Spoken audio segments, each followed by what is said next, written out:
Hello दोस्तों, नमस्कार नमस्कार, जय हिंद, वंदे मातरम। कैसे आप सभी दोस्तों? एक बार फिर स्वागत करता हूं आपके अपने YouTube channel office no problem में। दोस्तों, जैसा कि आप लोगों ने थंबनेल में देखा है, हॉस्पिटल असिस्टेंट के लिए जो वैकेंसी आई है उससे रिलेटेड हम आपको तैयारी कराने वाले हैं। और जैसा कि आप स्क्रीन में देख पा रहे हैं, ये सिलेबस है हॉस्पिटल असिस्टेंट का, जो कि हिंदी सब्जेक्ट का सिलेबस है। दोस्तों, इस सिलेबस के अंतर्गत बहुत सारे ऐसे टॉपिक हैं जिनको एक वीडियो में कवर तो नहीं किया जा सकता, लेकिन हाँ, अगर आप हमारी कंप्लीट वीडियो देखेंगे तो एक एक करके हम आपको सभी टॉपिक की वीडियो और हर सब्जेक्ट की वीडियो कंप्लीट करा देंगे।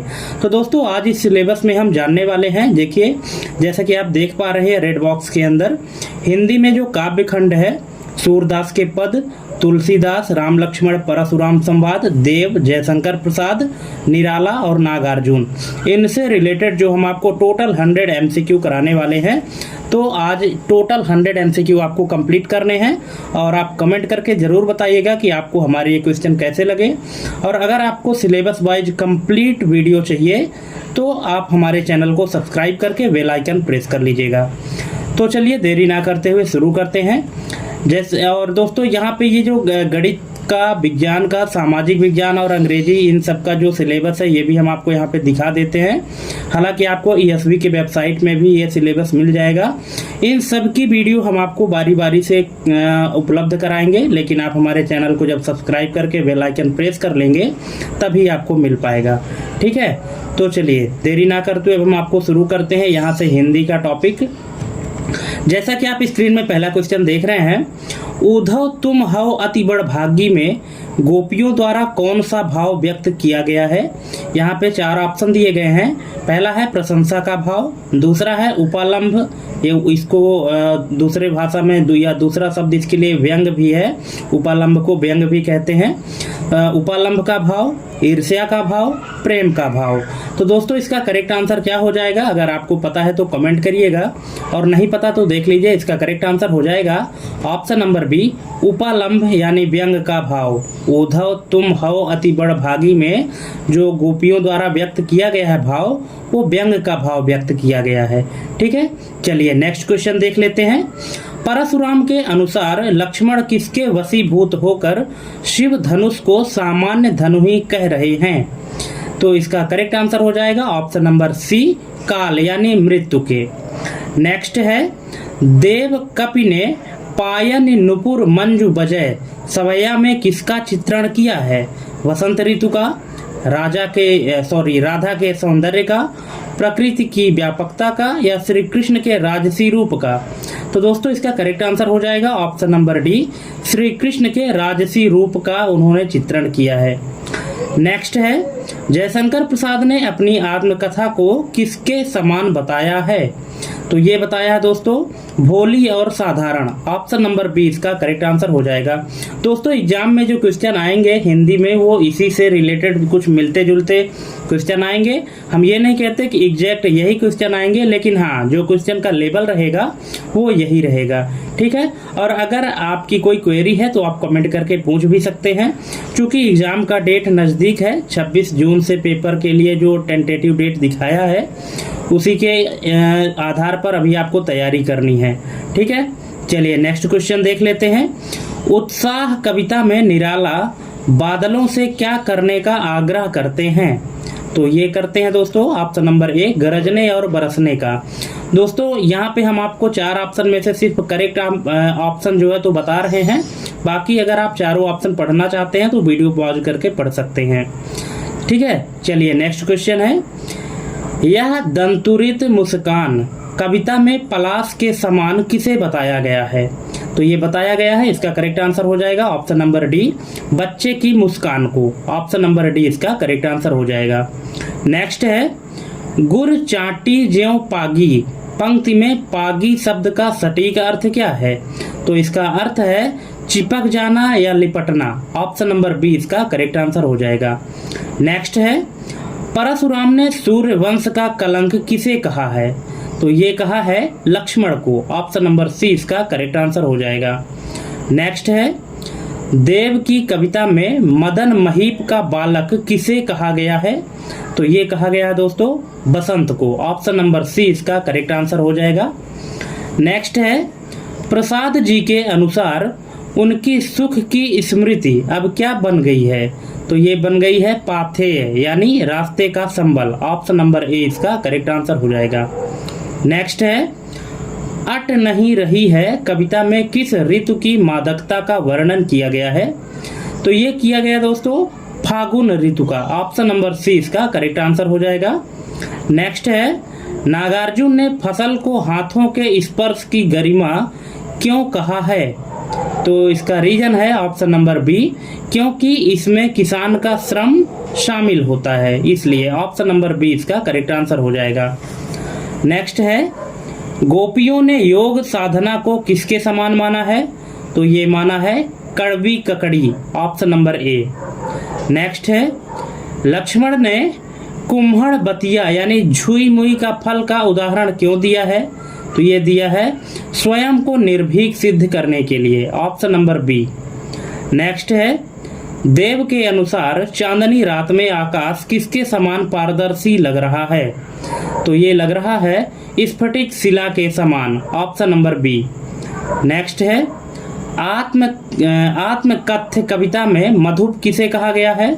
तो ये कहा गया है मन रूपी भंवरे को। Option number C. नेक्स्ट है, निराला ने बादलों को नवल कवि क्यों कहा है? तो इसका रीजन है क्योंकि बादल नई चेतना और क्रांति के प्रतीक हैं। ऑप्शन नंबर बी इसका करेक्ट आंसर हो जाएगा। नेक्स्ट है, धूल धूसर बच्चे को देखकर कवि को कैसा महसूस होता है? तो ये होता है कमल का फूल तालाब छोड़कर झोपड़ी में खिल गया हो। Option number B. नेक्स्ट है, जागे जाई सोई पंक्ति में गोपियां किसे जागने को कह रही हैं? तो ये कह रही हैं स्वयं के हृदय को। Option number C. नेक्स्ट है, भृगुकुल केतु। भृगुकुल केतु शब्द तुलसीदास ने किसके लिए प्रयुक्त किया है? तो ये किया है परशुराम जी के लिए। ऑप्शन नंबर बी इसका करेक्ट आंसर हो जाएगा। नेक्स्ट है, देव की कविता में नमक राई उतारने का टोटका कौन कर रहा है? तो ये कर रहा है कंज कली यानी कमल की कली। Option number C. नेक्स्ट है, सिवन उधेड़ कर देखोगे क्यों मेरी कंथा की। यहाँ कंथा का प्रतीकात्मक अर्थ क्या है? तो इसका अर्थ है अंतर्मन या निजी स्मृतियां। ऑप्शन नंबर बी इसका करेक्ट आंसर हो जाएगा। नेक्स्ट है, अट नहीं रही है कविता में पाठ पाठ का क्या अर्थ है? तो इसका अर्थ है जगह जगह। Option number A. नेक्स्ट है, नागार्जुन के अनुसार फसलें किनका बदला हुआ रूप है? तो ये है सूर्य की किरणों का। ऑप्शन नंबर डी इसका करेक्ट आंसर हो जाएगा। नेक्स्ट, हारिल की लकड़ी से गोपियों का क्या तात्पर्य है? तो इसका तात्पर्य है श्री कृष्ण का प्रेम। Option number B. नेक्स्ट, यहाँ कुम्हड़ बतिया को नाही, यहाँ कुम्हड़ बतिया किसका प्रतीक है? तो इसका प्रतीक है अत्यंत निर्बल व्यक्ति। Option number B. नेक्स्ट है, जग मंदिर दीपक किसे कहा गया है? तो ये कहा गया है श्री कृष्ण को। Option number C. नेक्स्ट है, प्रसाद जी ने अपने जीवन के सुख को कैसा बताया है? तो ये बताया है क्षण भंगुर यानी जो पास आते ही भाग गया। Option number B. नेक्स्ट, उत्साह कविता में तप्त धरा किसका प्रतीक है? तो ये है दुखों से पीड़ित जनमानस का। ऑप्शन नंबर सी इसका करेक्ट आंसर हो जाएगा। नेक्स्ट है, मधुपर्क। मधुपर्क का अर्थ नागार्जुन की कविता के संदर्भ में क्या है? तो ये है शहद और दूध का मिश्रण यानी माता का ममत्व, जिसको मधुपर्क भी कहा जाता है। नेक्स्ट है, गोपियों के अनुसार राजनीति किसने सीख ली है? तो ये सीख ली है श्री कृष्ण ने। Option number C. नेक्स्ट है, परशुराम ने अपनी भुजाओं के बल पर पृथ्वी को किससे विहीन कर दिया था? तो ये किया था क्षत्रियों से यानी राजाओं से। Option number B. Next, Dev के कवित्व में दूध को 100 फेन से किसकी तुलना की गई है? तो ये की गई है चांदनी की उज्ज्वलता की। ऑप्शन नंबर सी इसका करेक्ट आंसर हो जाएगा। नेक्स्ट है, छोटे से जीवन की कैसी बड़ी कथाएं आज कहूँ, इसमें कवि का कौन सा भाव झलकता है? तो ये झलकता है विनम्रता और सरलता का। ऑप्शन नंबर सी इसका करेक्ट आंसर हो जाएगा। दोस्तों क्वेश्चन बहुत ही अच्छे हैं और बहुत ही मज़ेदार क्वेश्चन है और इसी लेवल के क्वेश्चन आपसे एग्जाम में पूछे जाएंगे, इसीलिए आपको कंप्लीट वीडियो देखनी है और जहां भी समझ में ना आए तो आप कमेंट करके पूछ सकते हैं, ठीक है। चलिए नेक्स्ट क्वेश्चन है, विद्युत छवि उर में यहाँ उर का क्या अर्थ है? तो उर का अर्थ है हृदय। Option number B. नेक्स्ट, पिघलकर जल बन गया होगा कठिन पाषाण, यहाँ पाषाण किसे कहा गया है? तो ये कहा गया है कवि के हृदय को। Option number B. नेक्स्ट, गोपियों को उद्धव का संदेश कैसा लगा? तो ये लगा आग में घी के समान। Option number B. नेक्स्ट है, बिहसी लखन बोले मृदुबानी, यहाँ बिहसी का क्या अर्थ है? तो इसका अर्थ है मुस्कुराकर। Option number C. Next, Dev के अनुसार बसंत रूपी बालक का पालना क्या है? तो ये है वृक्षों की डालियां। Option number B. नेक्स्ट, आत्मकथ्य कविता में मुरझाकर गिर रही पत्तियां किसका बोध कराती हैं? तो ये कराती हैं जीवन की नश्वरता और निराशा का। Option number B. नेक्स्ट, अट नहीं रही है कविता में आकाश में क्या उड़ने को व्याकुल है? तो ये है फागुन की सुगंध पंख लगाकर। Option number C. नेक्स्ट, फसल के लिए मिट्टी का गुणधर्म क्या है? तो ये है मिट्टी की पोषक शक्ति। Option number B. Next, Surdas की कविताओं में किस रस की प्रधानता है? तो ये है वात्सल्य और श्रृंगार रस। Option number B. नेक्स्ट, गाधि सुनु कहीं हृदय हंसी मुनि हरि अरई सूझ, यहाँ गाधि सुनु कौन है? तो ये है Vishwamitra. Option number C. Next है, किरीट शब्द का क्या अर्थ है? तो इसका अर्थ है मुकुट। Option number A. नेक्स्ट, उज्ज्वल गाथा कैसे गाऊं मधुर चांदनी रातों की, इसमें कौन सा भाव है? तो इसमें भाव है निजी प्रेम और दुखों को साझा ना करने का भाव। Option number B. Next, Nirala ने बादलों को किसके समान गोल गोल और काले बताया है? तो ये बताया है बाल कल्पना। Option number B. नेक्स्ट, तुम्हारी यह दंतुरित मुस्कान कविता में बच्चे को अतिथि क्यों कहा गया है? तो इसका रीजन है ऑप्शन नंबर बी, क्योंकि कवि लंबे समय बाद घर लौटा है और बच्चा उसे नहीं पहचानता। नेक्स्ट है, प्रीति नदी में कौन सा अलंकार है? तो ये है रूपक। ऑप्शन नंबर सी।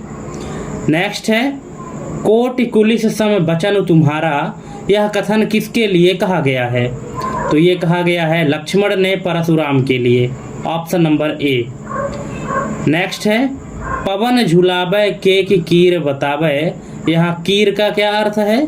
तो कीर का अर्थ है तोता। ऑप्शन नंबर सी।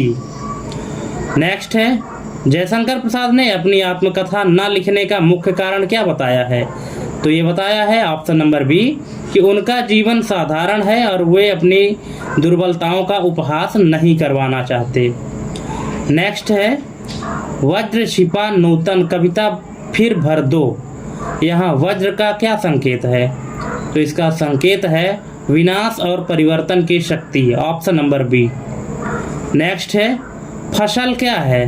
तो फसल है उपरोक्त सभी का समन्वित रूप, नदियों के पानी का जादू, मिट्टी का गुणधर्म, सूरज की किरणों का रूपांतरण, मतलब उपरोक्त सभी का समन्वित रूप जो है वो फसल है।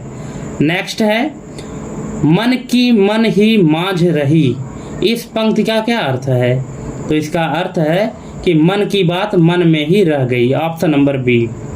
नेक्स्ट, आय मैं खांड ना ऊख मऊ, यहाँ आय मैं का क्या अर्थ है? तो इसका अर्थ है लोहे से बनी हुई। Option number A. Next, Dev के अनुसार श्री कृष्ण के अंगों पर किस रंग का वस्त्र है? तो ये है पीला। Option number C. नेक्स्ट, थकी सोई है मेरी मौन व्यथा, इसमें कौन सा अलंकार है? तो ये है मानवीकरण। Option number B. नेक्स्ट, धराधर शब्द किसके लिए प्रयुक्त हुआ है? तो ये हुआ है बादल। Option number C. Next, Shefalika के फूल झड़ने का क्या कारण बताया गया है? तो ये बताया गया है बच्चे की मुस्कान और स्पर्श, ऑप्शन नंबर बी। नेक्स्ट है, उद्धव को बड़भागी कहकर गोपियों ने वास्तव में क्या कहा है? तो ये कहा है वे बहुत अभागे हैं क्योंकि वे श्री कृष्ण के प्रेम से वंचित हैं, ऑप्शन नंबर बी। नेक्स्ट है, कौशिक सुनहु मंद यहु बालकु, यहाँ मंद का क्या अर्थ है? तो इसका अर्थ है मूर्ख या कुबुद्धि, ऑप्शन नंबर डी। नेक्स्ट है, दधि को उमंगों में, दधि का क्या अर्थ है? तो इसका अर्थ है दही, ऑप्शन नंबर सी। नेक्स्ट, अरुण कोमल कपोलों की मतवाली सुंदर छाया में, यहाँ अरुण का अर्थ क्या है? तो अरुण का अर्थ है लाल रंग के, ऑप्शन नंबर बी। नेक्स्ट, निराला की उत्साह कविता किस स्वर को प्रधानता देती है? तो ये देती है ओज और क्रांति का स्वर, ऑप्शन नंबर ए। नेक्स्ट है, मधुपर्क खिलाने का कार्य कौन कर रहा था? तो ये माँ कर रही थी, option number B. Next, Surdas के पदों में आधार क्या था? तो ये था कृष्ण के आने की आशा, ऑप्शन नंबर ए। नेक्स्ट, परशु का अर्थ क्या है? तो इसका अर्थ है फरसा या कुल्हाड़ा, ऑप्शन नंबर डी। नेक्स्ट, देव किस काल के कवि हैं? तो ये है रीतिकाल के, ऑप्शन नंबर बी। नेक्स्ट है, आत्मकथ्य कविता में गागर रीति किसका प्रतीक है? तो ये है खाली जीवन या उपलब्धहीन जीवन का, ऑप्शन नंबर बी। नेक्स्ट, अट नहीं रही है मैं तन किसका है जिसकी आभा समा नहीं रही? तो ये है फागुन का, ऑप्शन नंबर ए। नेक्स्ट, कोटि कोटि हाथों के स्पर्श की गरिमा, इसमें कोटि का क्या अर्थ है? तो इसका अर्थ है करोड़ों, ऑप्शन नंबर सी। नेक्स्ट, गोपियों ने श्री कृष्ण को किसके समान बताया है? तो ये बताया है हारिल की लकड़ी के समान, option number B. Next, Lakshman ने धनुष टूटने के लिए किसे उत्तरदायी नहीं माना? तो इसका उत्तरदायी नहीं माना, इसका करेक्ट आंसर हो जाएगा परशुराम का क्रोध, option number C. Next, Radha की छवि की तुलना देव ने किससे की है? तो ये की है चांदनी से, ऑप्शन नंबर सी। नेक्स्ट, सीवन उधेड़ना मुहावरे का अर्थ क्या है? तो इसका अर्थ है गुप्त बातों को सार्वजनिक करना, option number B. Next, Nirala ने बादलों को क्या घेरने के लिए कहा है?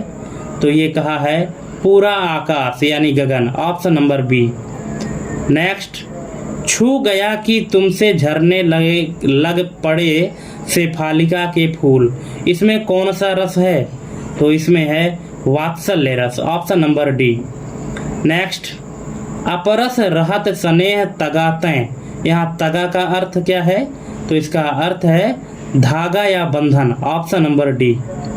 नेक्स्ट, अहो मुनीसु महाभट मानी, यह व्यंग किसने किया? तो ये किया है लक्ष्मण ने, option number C. Next, Dev के अनुसार बसंत के लिए लोरी कौन गाता है? तो ये कोयल, ऑप्शन नंबर बी। नेक्स्ट है, जिसके अरुण कपोलों की मतवाली सुंदर छाया में, इसमें किसकी सुंदरता का वर्णन है? तो ये है कवि की प्रेयसी की, ऑप्शन नंबर ए। नेक्स्ट, विकल विकल उन्मन थे उन्मन, यहाँ उन्मन का अर्थ क्या है? तो इसका अर्थ है अनमना या कहीं मन न लगना, ऑप्शन नंबर बी। नेक्स्ट है, लखन उतर आहुति सरिस, इसमें कौन सा अलंकार है? तो ये है उपमा, ऑप्शन नंबर डी। नेक्स्ट, कंजली का अर्थ क्या है? तो इसका अर्थ है कमल की कली, ऑप्शन नंबर बी। नेक्स्ट, आत्मकथ्य कविता की प्रवृत्ति कैसी है? तो ये है छायावादी, ऑप्शन नंबर डी। नेक्स्ट है, उत्साह कविता में नूतन कविता के लिए किसे प्रेरित किया गया है? तो ये किया गया है कवियों को, ऑप्शन नंबर बी। नेक्स्ट, फसल कविता में संदेश क्या है? तो ये है प्रकृति और मनुष्य के अटूट संबंध का, ऑप्शन नंबर सी। नेक्स्ट, बिनु पग चले सुने बिनु काना, यह निर्गुण भक्ति का पद किस कवि से संबंधित है? तो ये है Surdas, option number B. Next है बिहासी लखन बोले मृदुबानी, इसमें कौन सा अलंकार है? तो ये है अनुप्रास, option number A. Next Dev के सवैया में जग मंदिर में कौन सा अलंकार है? तो ये है रूपक, option number C. Next Prasad ji ने अपने मन को क्या संज्ञा दी है? तो ये दी है भंवरा या मधुप, ऑप्शन नंबर बी। दोस्तों भंवरा को मधुप भी कहते हैं, ये आपको ध्यान रखना है। नेक्स्ट है अट नहीं रही है कविता में पर कर देते हो का क्या अर्थ है? तो इसका अर्थ है पंख लगा देना या उड़ने को प्रेरित करना, ऑप्शन नंबर बी। नेक्स्ट दंतुरित मुस्कान में मधुपर्क का सांकेतिक अर्थ है क्या है? तो इसका अर्थ है माँ का ममत्व भरा प्यार, option number C. Next Surdas के गुरु कौन थे? तो ये थे Vallabhacharya, option number A. Next है परशुराम का स्वभाव कैसा था? तो ये था क्रोधी, option number D. Next Dev के अनुसार वसंत के वस्त्र कैसे हैं? तो ये है नए पत्तों के पल्लव, ऑप्शन नंबर बी। नेक्स्ट अनथक पंछी की पंथा की, इसमें पंथी कौन है? तो ये है स्वयं कवि, ऑप्शन नंबर डी। नेक्स्ट उत्साह कविता में ललित में अलंकार है, कौन सा अलंकार है? तो ये है पुनरुक्ति प्रकाश, ऑप्शन नंबर बी। नेक्स्ट और लास्ट क्वेश्चन है इस वीडियो का कि नागार्जुन की कविता फसल में किसका गौरव गान है? तो ये है किसान और मजदूरों के श्रम का, ऑप्शन नंबर ए इसका करेक्ट आंसर हो जाएगा। तो दोस्तों इस तरह से यहाँ पे हमने आपको 100 MCQ कंप्लीट करा दिए हैं। अब इसके बाद अगर आपको कहीं भी कोई डाउट है तो कमेंट करके पूछ लीजिएगा, और अगर आपको इसी तरह से पूरा टोटल टॉपिक वाइज पूरा सिलेबस कवर करना है अगर आपको वीडियो में, तो आप हमारे चैनल को सब्सक्राइब करना ना भूलें।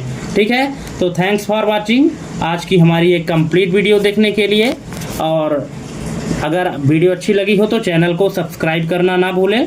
चलिए मिलते हैं अपने अगले वीडियो में, तब तक के लिए जय हिंद, वंदे मातरम।